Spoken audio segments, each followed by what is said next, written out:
Ikaze kandi karibu ku nkuru z'ibihe. Uyu munsi rero tugiye kugirana ikiganiro, turaganira mu gisata cya politiki nkuko nagiye mbikwemerera mu mavidewo atandukanye twagiye dukora. So uyu munsi turibanda kuri politiki. So karibu rero, karibu kandi ukanda aho ngaho kuri subscribe niba utarabikora kuko ni iby'ingenzi cyane. Bizajya bituma ubasha kubona ibiganiro nk'ibi tugira n'imbone nkubone ukabibona tukibishyira kuri iyi channel yacu. And again hari n'ibindi biganiro byinshi tugufitiye. And again uzaba uri no gutera inkunga iterambere ry'inkuru z'ibihe. So iyo ukanze kuri like ugakanda kuri subscribe, ikiganiro kigera ku bantu benshi. So kuki rero ikiganiro kigomba kugera ku bantu benshi? So a quick disclaimer. Ndagira ngo nkubwire ko bimwe mu bintu ugiye kumvira muri iki kiganiro bitandukanye cyane n'ibyo wari usanzwe uzi. Niba ukurikirana ibintu bita public narratives cyangwa se inkuru rusange, ikiganiro cya none kirihariye kuko ni ikiganiro gicengeranye tukareba, donc tugafungura amaso yacu tukareba kure y'inkuru zanditswe, kure y'ibitangazamakuru by'i Burayi, kure kubera ko turi abanyafurika. Uyu munsi rero ku mpera z'iki kiganiro ndashaka ko tuza kurebera hamwe ubuzima bwa Muamar Gaddafi, hanyuma tukabikompara, tukabishyira ku munzani umwe n'ibyo tugenda tubona uyu munsi cyangwa mu myaka 10 ishize, kugira ngo dusubize ikibazo kimwe kigira kiti: kubera iki abayobozi, perezida bacu muri Afurika basuzugurwa cyane na bagenzi babo bo ku yindi migabane? Ubwo ni ukuvuga Uburayi, Amerika, Aziya n'izo za Oceania n'ibindi. Kubera iki perezida bacu bakomeje kugenda basuzugurwa umusubirizo? By the way, ndagira ngo tubanze tubishedingeho urumuri, donc tubicaneho urumuri.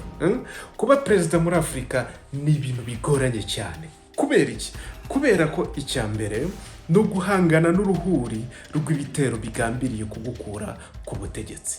Inshuti zawe, abo muvuga rumwe, abo mutavuga rumwe, abo muyoborana, bose ugiye gushaka imbunda, ushatse uko guteza abaturage, ushatse uko agira ibi n'ibi bakaguteza ubutabera n'ibiki, abo bose bashyira imbaraga donc mu gushaka kuguhirika ku butegetsi. Impamvu abanyafurika bakunda ubutegetsi, impamvu birukira imirimo muri politiki cyane, iyo mpamvu nayo tuzayireba mu kindi kiganiro. So by the way, twari tuvuze kimwe, tuvuze ko kuba perezida muri Afurika no guhangana n'uruhuri rw'abashaka kuguhirika ku butegetsi, and again no guhangana n'uruhuri rw'ibibazo by'abaturage bawe.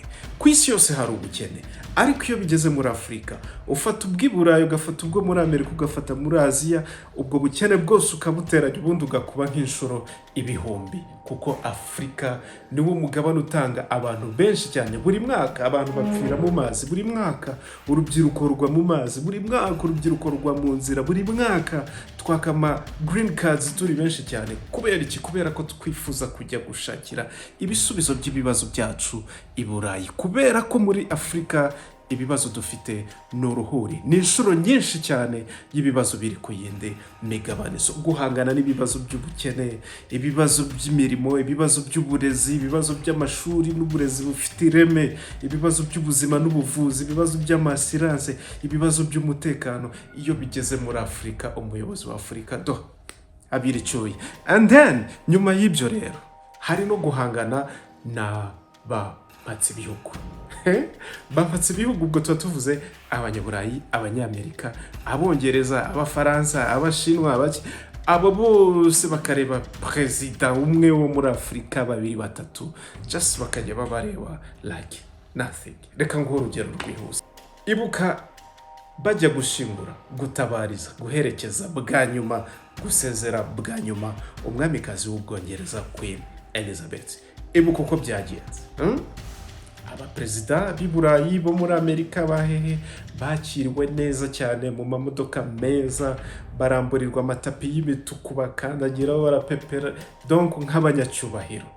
Bigeze kuba perezida bacu bindi bose barabafashe bashyira muri bisi, nuko barababuza kugira icyo bavuga.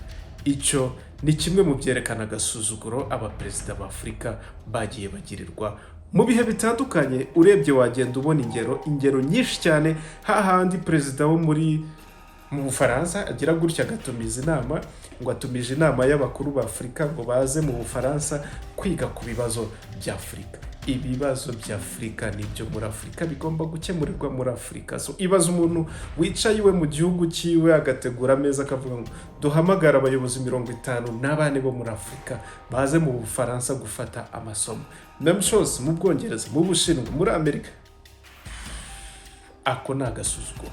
Sindumva kuva nabaho, niba warabyumvise uzambwire, sindumva umunsi umwe abayobozi ba Afurika bicaye bakavuga ngo reka dutumize inama twige ku bibazo by'abanyaburayi, twige ku bibazo bya Ukraine na Russia, twige ku bibazo by'imyigaragambyo iri kubera mu Bufaransa, twige ku kibazo cya Israel. Wapi? Kubera iki? Barasuzugurwa.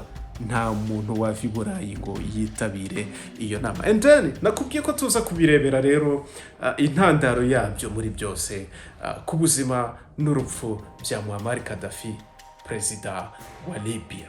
Uti byagenze gute? Kera cyane mu gihe cy'ubwami, ngira ngo ni umwami Idrissa, sinzi nimba ari na perezida, sinibuka uko byagenze neza, ariko ikiriho nuko perezida Muamar Gaddafi icyo gihe yari kapiteni, yateye kudeta. Atera kudeta, ntawe yishe, ntawe yajyanye muri gereza, ntawe, donc yafashe imbunda n'abasirikare biwe bakeya bakora kudeta, bahindura ubuyobozi.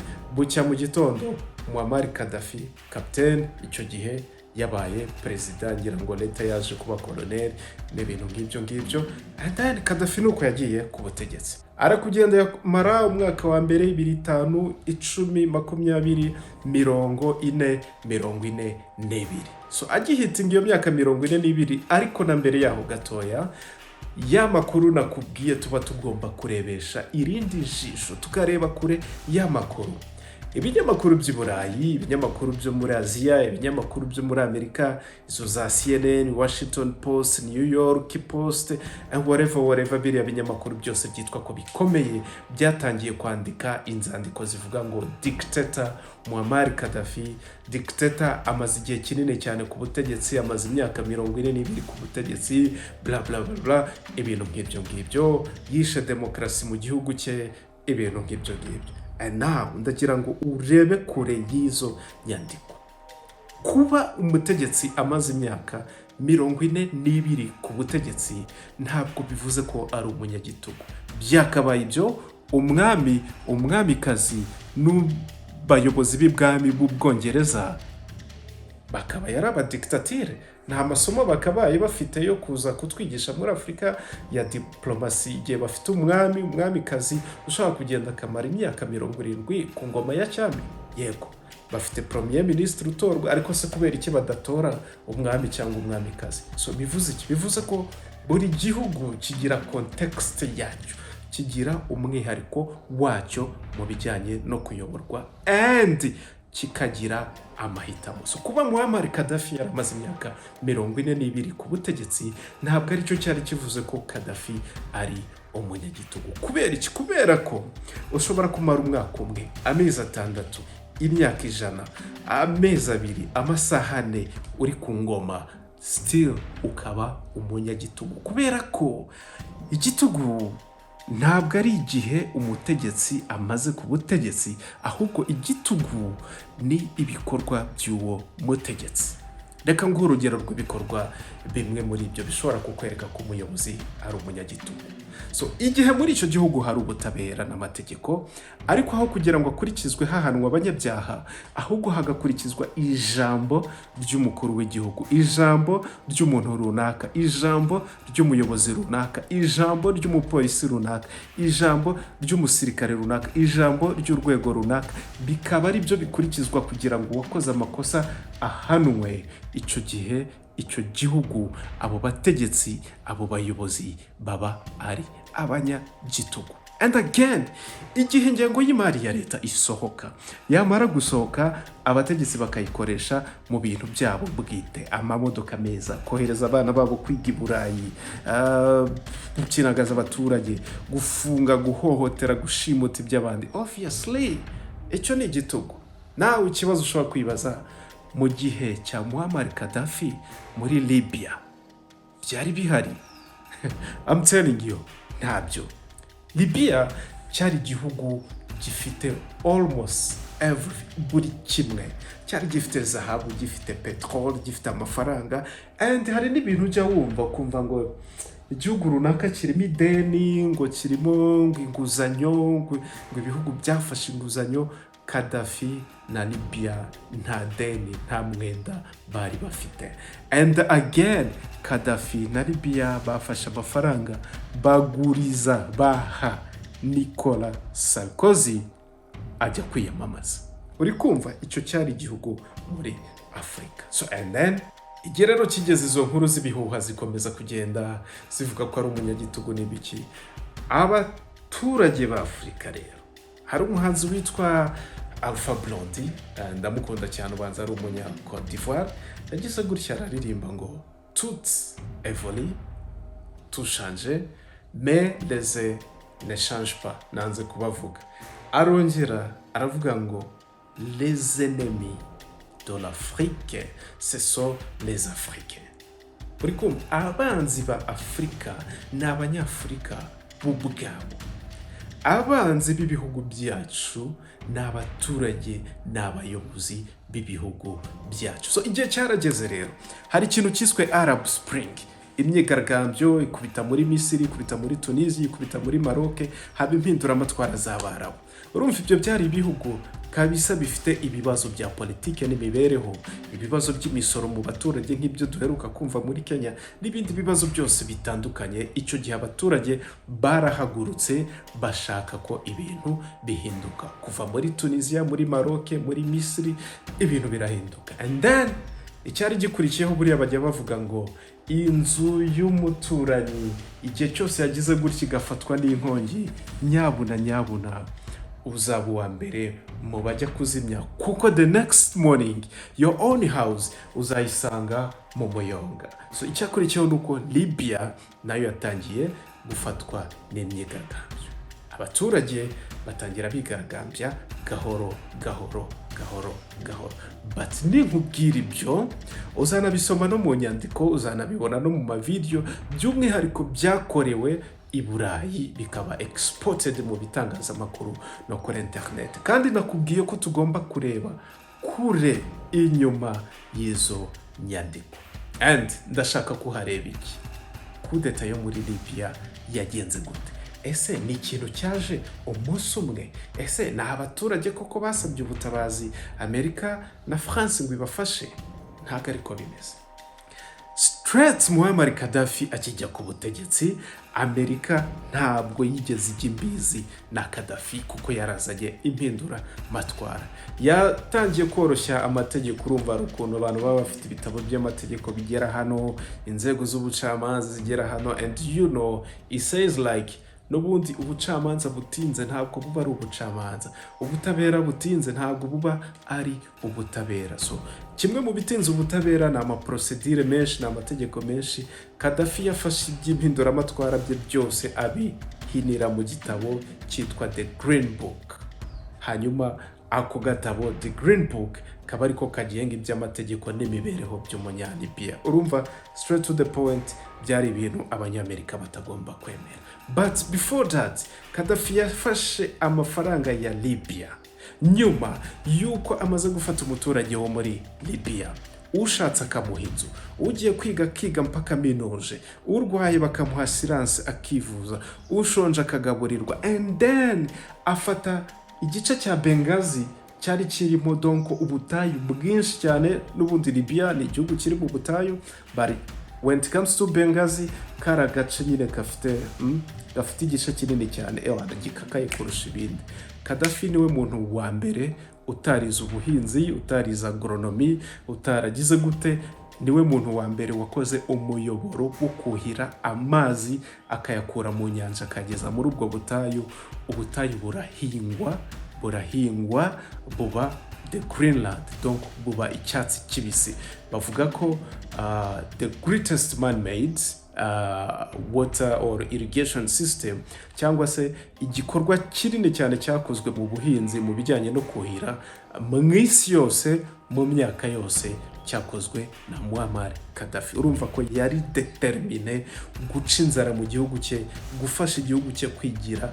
And nyuma y'ibyo rero Afurika twese uzasanga imisigiti byinshi kuva i Kigali kugera Kampala kugera hehe, hari imisigiti myinshi yagiye yitirirwa Kadafi kubera ko igihugu yakandagiyemo yagiteye inkunga mu buryo bumwe cyangwa ubundi, ariko nanone afasha community y'aba Islam cyane. And Kadafi agira gutya azamura satellite mu kirere, ashinga umuyoboro w'itumanaho. Kubera iki? Kubera ko Afurika twari dukeneye guhahana amakuru kandi mu buryo butworoheye butanaduhenze.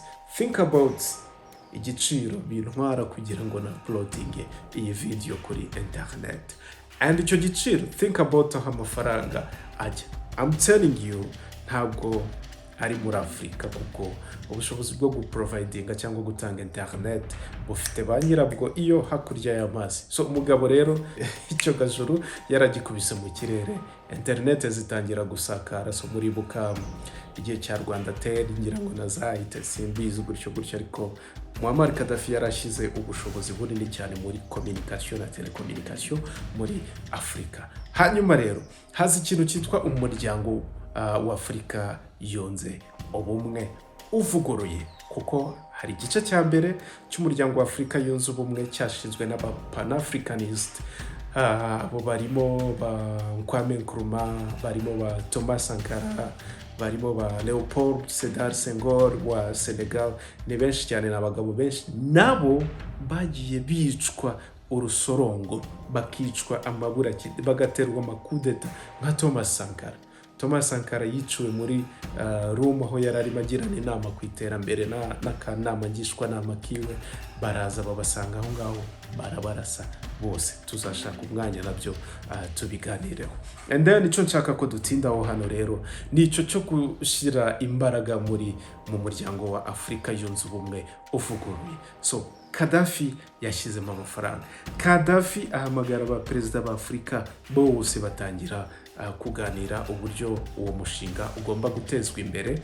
And kimwe mu byari bigambiriwe hari ugukuraho imipaka muri Afurika, cyangwa se imipaka ikagumaho, ariko nkaba mfite passport ku buryo najya muri Libya, najya muri Maroc, najya Kampala, najya muri Senegal, nkaba najya mu gihugu icyo ari cyo cyose nshaka muri Afurika bitansabye amaprotocol, amaviza n'ibiki. Donc nk'umuturage wa Afurika nkatembera nkuko nava hano nkajya Rusizi, nkuko nava hano nkajya Kigali, nkuko nava hano nkajya Butare, nkuko nava hano nkajya Nyagatare, nkuko nava hano nkajya Rubavu. We never know. And urumva icyo bisaba gusa n'ukugura tike nkagenda. Nicyo cyari kigamijwe kugira ngo ruhererekane rw'ibintu n'abantu, gutembera kw'abantu n'ibintu muri Afurika byorohe. Ubyuko uyu munsi uhinga inyanya i Burundi, ejo bundi uzikubite ewana mu nkangara no ku igare unyonge mpaka i Kampala, mpaka Tanzania. Donc ducuruze, duhahirane mu buryo bworoshye cyane. Icya kabiri, hari ikintu cyitwa ifaranga. Buriya nzashaka kanya nabyo tubiganireho. Hari ukuntu ujya kumva ugiye kugura inyanya mu gasoko aho hafi, wabaza ngo inyanya nangahe, uyu munsi ugasanga inyanya 2 ni 100, ejo wasubirayo ugasanga inyanya 2 ni 500. Ifu y'ubugari bikabuko, kandi urabizi ko ifu y'ubugari iva he? Hano hirya iki Gitarama tu, inyanya ziva he? Mu gishanga aho hepfo tu. Umuceri wavuye he? Aho hepfo za Rusizi. Ariko bakakubwira ngo kubera ko idolari ryazamutse, ngo niyo mpamvu inyanya zavuye aho hepfo mu gishanga muturanye, ngo izo nyanya 2 ubushize wari waguze 100, uyu munsi ziri kugura 500, ngo kubera ko idolari ryazamutse. So icyo bishatse kuvuga ni iki? Nuko amafaranga yose atembera mu isi, atembera muri Afurika, afatiye ku ifaranga ryitwa idolari. Idolari nirigira ikibazo, ubwo n'ifaranga rya Afurika rizagira ikibazo. So Muamar Gaddafi yahise abibona ko iki ari ikibazo, aravuga ngo tugiye gukora ifaranga ryacu muri Afurika, turikoreshe ku mugabane wose, ariko iryo faranga aho kugira ngo turifatishirize ku idolari, rizafatirwa ku giciro cya zahabu. zahabu nizamuka ifaranga rizamuke, zahabu nimanuka ifaranga rimanuke. Hanze uzajya ujya kugura inyanya bakubwira ngo inyanya zahenze kubera ko zahabu yazamutse. Uri kumva? So nabyo tuzashaka akanya tubyigeho tunabikoreho ikiganiro ku ifaranga. Ariko urumva deja icyo cyari igitero gikomeye cyane kigabwe kuri Leta Zunze Ubumwe za Amerika.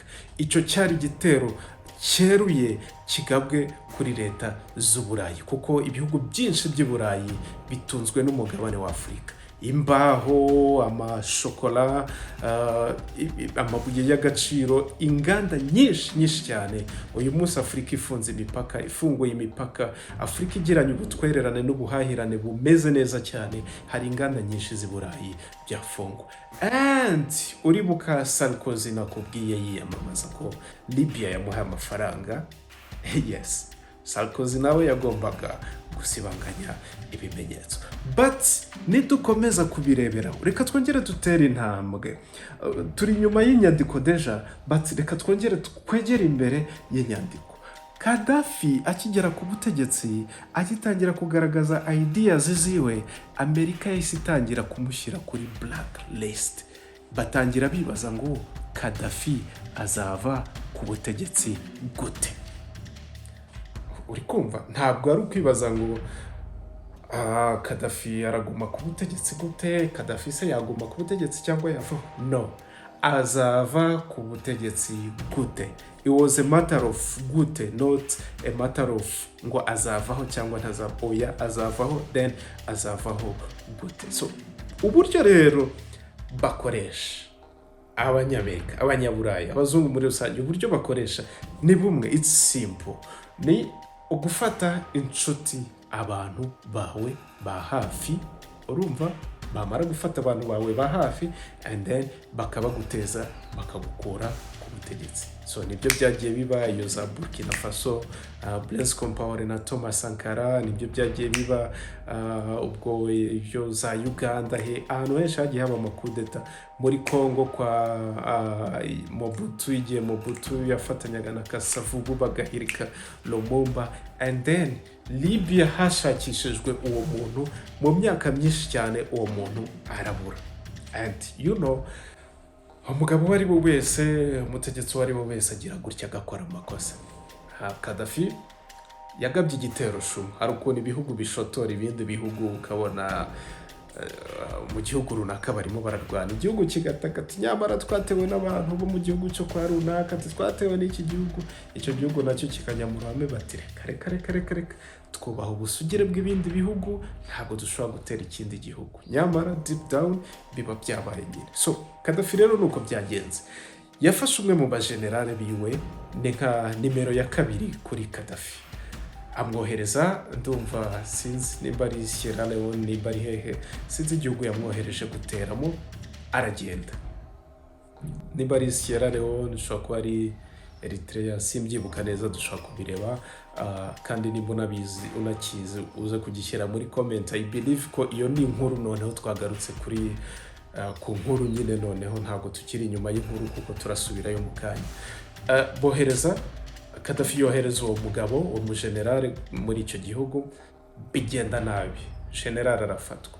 Afashwe, uribuka ko politically ntabwo igihugu kizagenda ngo kivuge ngo turabyemera, uwo ni umuntu wacu twamwohereje, ni umusirikare wacu, ni mu muduhe bla bla bla bla. Ntibishoboka kuko bivuze uba wemeye ko wateye igihugu cy'abandi.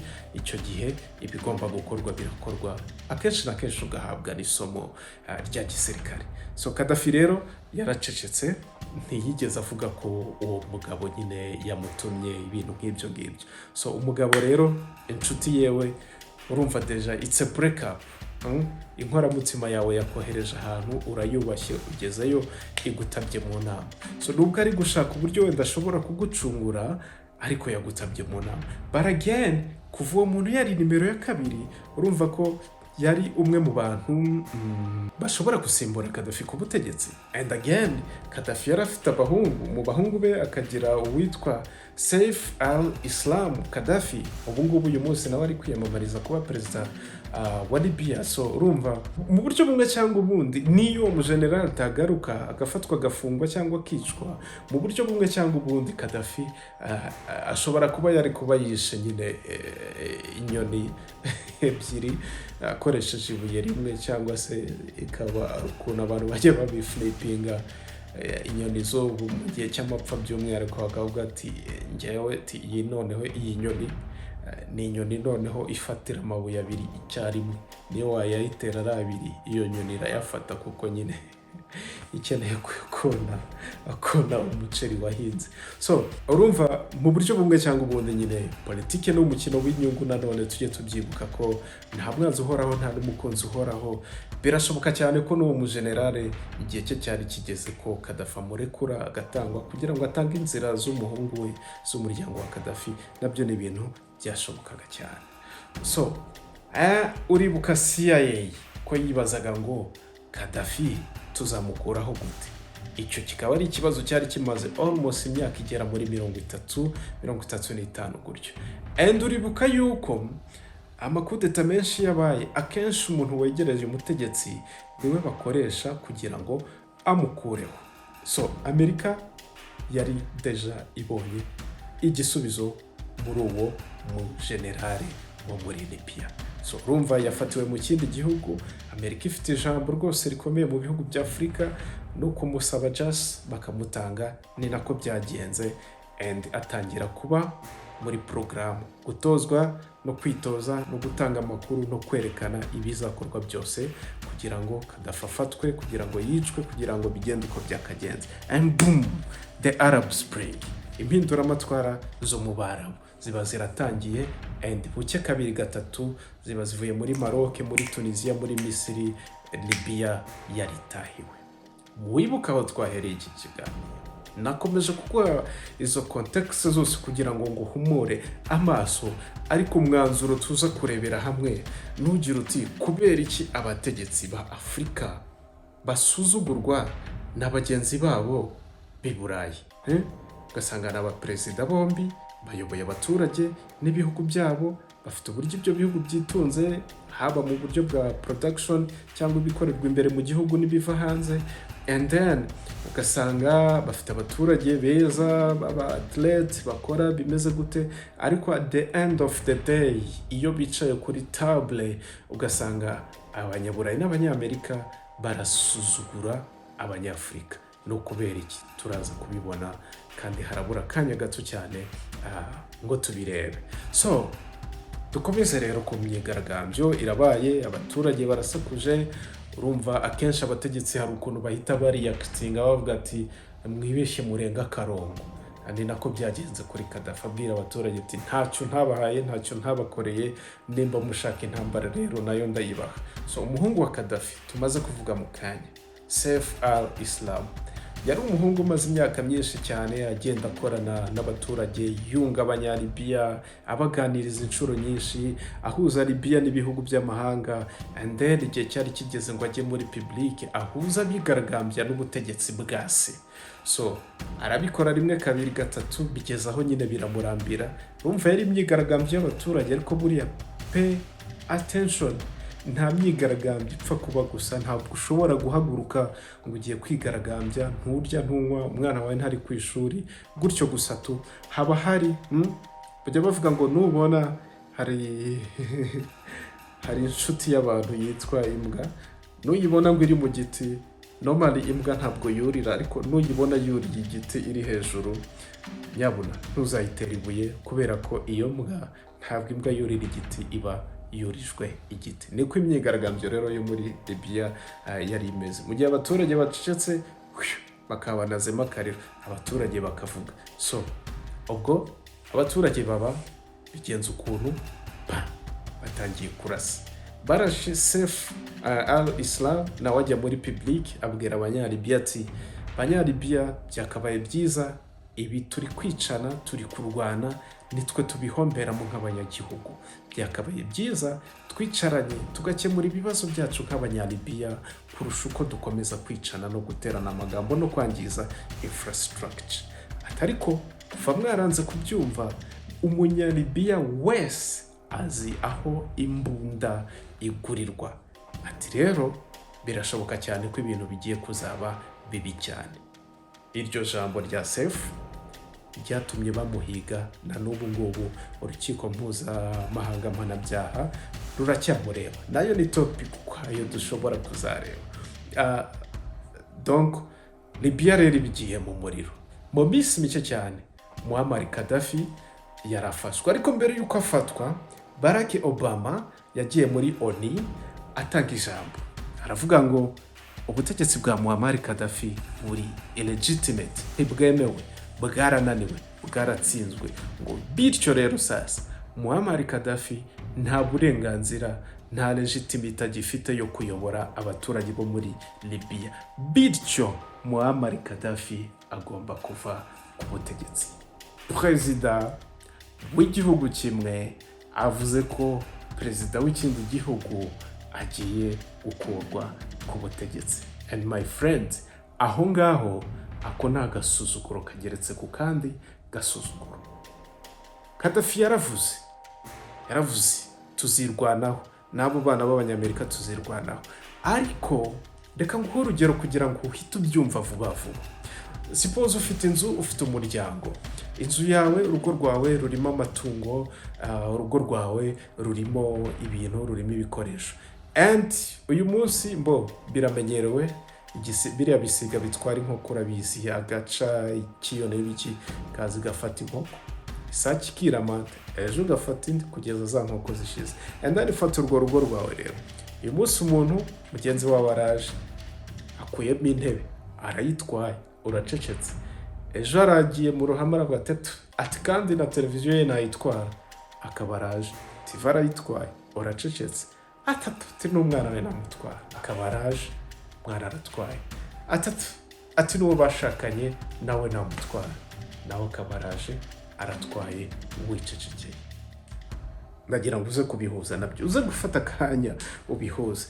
And then Obama avuze ko Kadafi agomba kuva ku butegetsi. Sarkozy yunze mu rya Obama.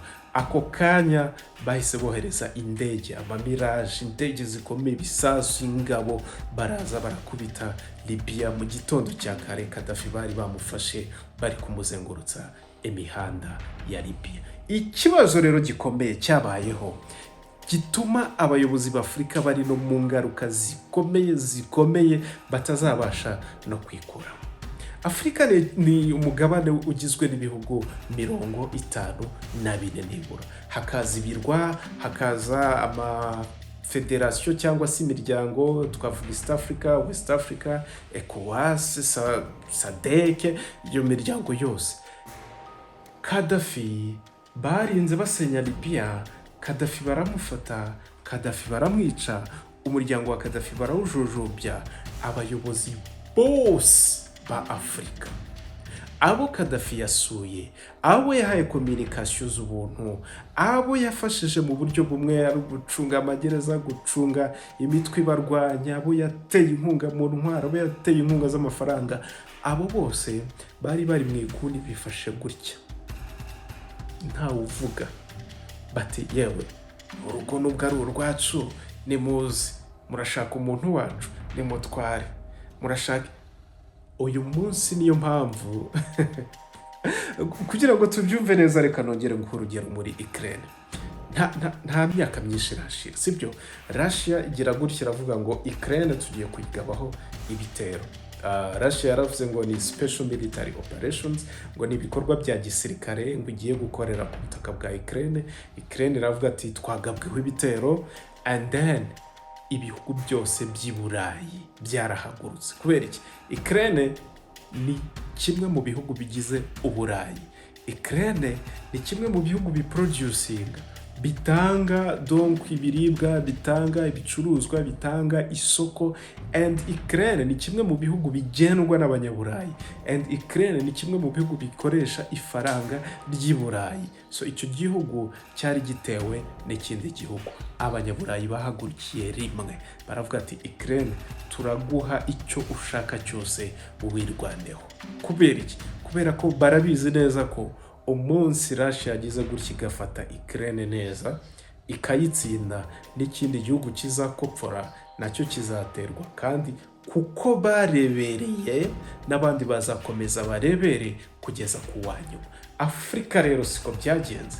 Kadafi, a powerful leader, umuyobozi ukomeye, ufite vision, ufite aho yashakaga kuganisha ibintu. Of course ufite amafuti n'ibitekerezo bikocamye cyane ko nta muntu uri parfait ubaho. Buri muyobozi wese, buri mugabo, buri mugore, buri mwana, umuntu n'umuntu akora amakosa, byaba noneho ku butegetsi agakora n'andi makosa, birasanzwe, biramenyerewe. Buri ngoma zose zigira amakosa yazo. Abayobozi bose ba Afurika mu bihugu 54, mu birwa byose tuzi, mu miryango yose tuzi, nta wagize icyo avuga kugeza umunsi Kadafi yishwe.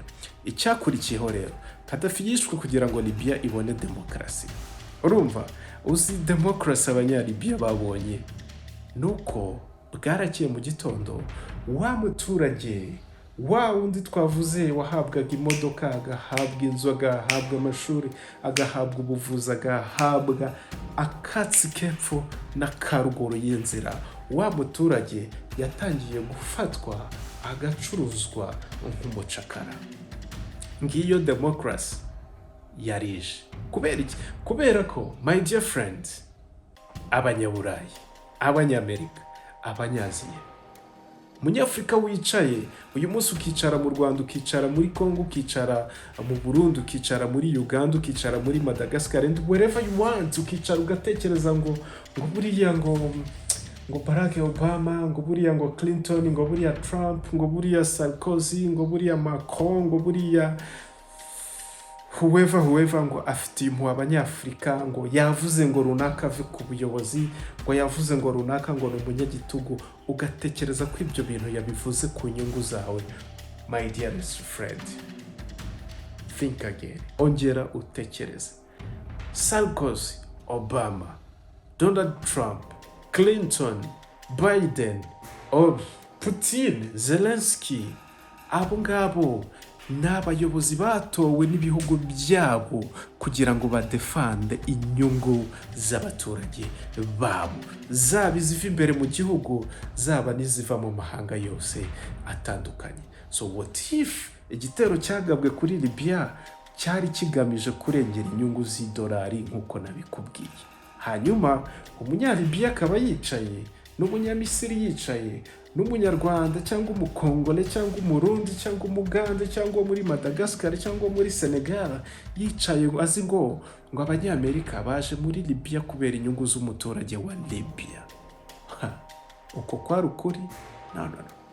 Kwari kurengera idolari. And what if nyuma y'idolari, ko tuzi ko Libya yari ifite petrol nyinshi, aricyo cyatumye Libya yitwa Libya, and what if biriya bihugu hari byabarusahurira mu nduru, and what if barateye Libya kugira ngo nanone agapetroli kajye muri ibyo bihugu byabo?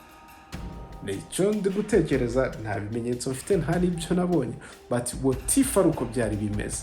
And impamvu nkubwira, bazanye demokarasi abanyalibiya, but icyakurikiye demokarasi nuko umuturage nyine bamuzaniye bwa burenganzira bwo gutora umuperezida kuva 2011 kugeza uyu munsi amatora akaba ataraba, yari yasubikwa inshuro nyinshi. Bazanira umuturage amahitamo yo guhitamo idini, igitsina, uwo bashakana, uwo batashakana, ibyo yavuga, and wese bamuzanira amahitamo ya ntayo yo kuba umucakara, gucuruzwa nk'umucakara, agacuruzwa atabihisemo, agacuruzwa nta kirengera. And icyo bakoze nta kindi ni ukujya bandika mu binyamakuru ngo Libya after Muamar Gaddafi. what happens to the Libya, mistakes of the life of Libyans, ubuzima bw'abanyalibiya, blah blah blah blah, but nothing was really done. Tugaruke rero tunakonkludinga cyangwa dufata umwanzuro. Kubera iki abanyaburayi, abaperezida b'i Burayi basuzugura abaperezida bacu bo muri Afurika? Naguhaye urugero rwa Muamar Gaddafi. Ibyo bintu byose byabereye muri Libya, abayobozi b'Afurika barareberaga, bose bajunjamye, bose ntawagize icyo avuga, bose ntawagize icyo akora. And then Kadafi aricwa, and then Libya irangirika, and then Libya indiri y'amabandi. Abo bayobozi bose bari bicaye barebera, umwe muri baricwa, umwe muri igihugu kirangizwa, bararebera, ntawagize icyo avuga. Of course niyo umuntu yaba kurusha imbaraga, turi muri communauté internationale, dufite UN, dufite n'izo nkiko, nubwo zitakora ibyo zigomba gukora, ariko kwicara ukavuga ngo iyo nza kubwira inkiko, iyo nza kubabwira ngo bakore ibi, n'ubundi ntibari kubikora. Ibyo bintu bitandukanye nuko waba uvuga ngo umunsi Obama declare intambara kuri Libya, igihugu ABCD cy'Afurika cyarahagurutse kijya mu muryango w'abibumbye kiravuga ngo Obama ubwo n'ubushotoranyi, Libya ntabwo ari igihugu cyawe, Libya ntiri ku mugabane wawe, Libya ni y'abanyafurika, ibibazo bya Afurika mubirekere Afurika ibikemure. Nta muyobozi wakoze icyo kintu, nibura ngo mu mateka ye azavuge ngo badekaraye gutera Libya, twe turabyanga, ariko still ubushotoranyi n'agatuza baturusha Libya baranga barayitera. Nta muyobozi wavuze. And my friend, abo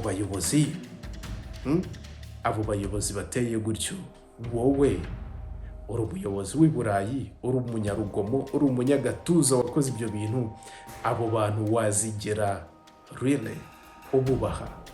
I don't really know. Ntago byumvikana. And nyuma y'ayo makuba yose no gutangira gucuruzwa kw'abaturage ba Libya, igihugu kimwe, u Rwanda, nirwo rwahagurutse ruravuga ngo aba baturage bo muri Libya bari gucuruzwa nk'abacakara. We don't want this to happen. Hari abanyalibiya baje mu Rwanda, hari ibindi bihugu byabikoze, we don't really know. Ukuri nuko agasuzuguro bagiriwe, uburyo baje bakabarobamo Kadafi, uburyo babiciye ibihugu bigiye bitandukanye, uburyo bakomeje. You can see, uyu munsi ibihugu biraterana amagambo, inyeshyamba zikarwana, Amerika igahagarara ikavuga ngo cessez-le-feu, muhagarike kurwana.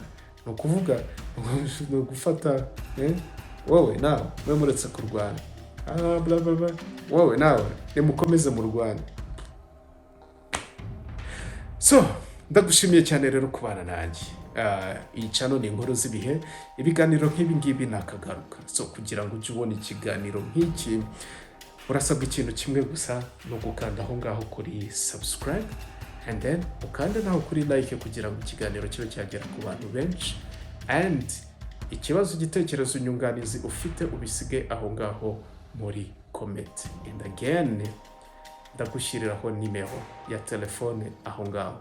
Mu biganiro, inyunganizi, ubufatanye, support ukeneye kudutera iyo ari yose, wakoreshe iyo nimero. So ibiganiro by'inkuru z'ibihe nakagaruka naho butaha.